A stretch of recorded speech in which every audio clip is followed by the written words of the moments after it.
திராவிட முன்னேற்றக் கழகத்தின் தலைமையிலான கூட்டணியில் உறுதியாக நின்று அனைத்து தொகுதிகளிலும் தங்கள் உடல் பொருள் ஆவியையும் தத்தம் செய்ய போராடி பணியாற்றிய போதும் 34 தொகுதிகளில் நான் திராவிட முன்னேற்றக் கழக வேட்பாளர்களை ஆதரித்து ஒவ்வொரு இடத்திலும் 1 மணி நேரம் என்னுடைய உணர்ச்சிகளை கொட்டி திமுக கழகத்துக்கு ஆதரவாக பிரச்சாரம் செய்ததில் 24 தொகுதிகளிலே திமுக கழகம் ஜெயித்திருக்கிறது. திமுக கழகத்தின் ஆதரவால் தான், அவர்களின் வாக்குகளால் தான் எங்களின் 2 சட்டமன்ற உறுப்பினர்கள் வெற்றி பெற்றார்கள். மற்ற 2 இடங்களில் வெற்றி வாய்ப்பை இழந்தார்கள். என்றாலும் எங்கள் பங்களிப்பும் எனது பங்களிப்பும் திராவிட முன்னேற்றக் கழக வெற்றிக்கும் ஒரு சிறிய காரணமாக இருந்திருக்கிறது என்பதையும் இங்கே நான் தெரிவித்துக் கொள்கிறேன்.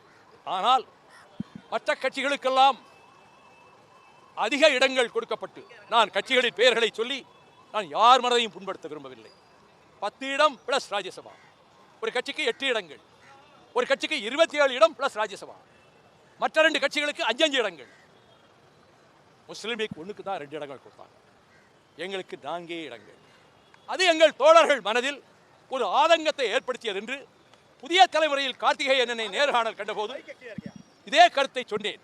தமிழ்நாடு புறாவில் இருக்கக்கூடிய மறுமலர்ச்சி திமுக தோழர்கள் மனதில் நாம் தொகுதிகள் ஒதுக்கப்பட்ட விகிதம், அதிலும் அவர்கள் கட்சி சின்னத்தில்தான் போட்டியிட வேண்டும் என்ற நிர்பந்தம், ஒரு தொகுதியில் நாங்கள் விரும்புகிற சின்னத்தில் போட்டியிட்டுக் கொள்ளலாம் என்று தெரிவித்து அதற்கான ஏற்பாடுகள் எல்லாம் செய்யப்பட்ட நிலையில் 24 மணி நேரத்திற்குள், அது கடைசி நேரத்திலும் அங்கும் நாங்கள் தனிச்சின்னத்தில் போட்டியிடக்கூடாது, உதயசூரியனில் தான் போட்டியிட வேண்டும் என்ற நிர்பந்தத்தால் அதையும் நாங்கள் ஏற்றுக்கொள்ள வேண்டியதாயிற்று.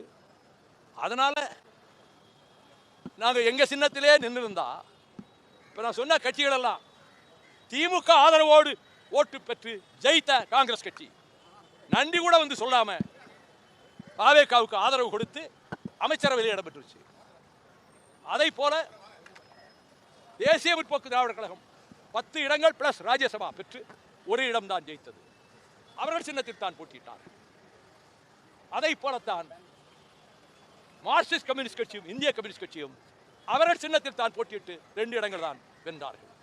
எனவே எங்களுடைய மனதிலே இப்போ நம்ம தனி சின்னத்தில் நின்றிருக்கலாமோ என்ற எண்ணம் இருந்ததால் அந்த ஆதங்கத்தை அவர் வெளிப்படுத்தியிருக்கிறார். நாங்கள் அதை பெரிதாக நான் எங்கும் சொல்லிக் கொண்டதில்லை. இன்று நீங்கள் கேட்டதனால் அதை பற்றி சொன்னேன்.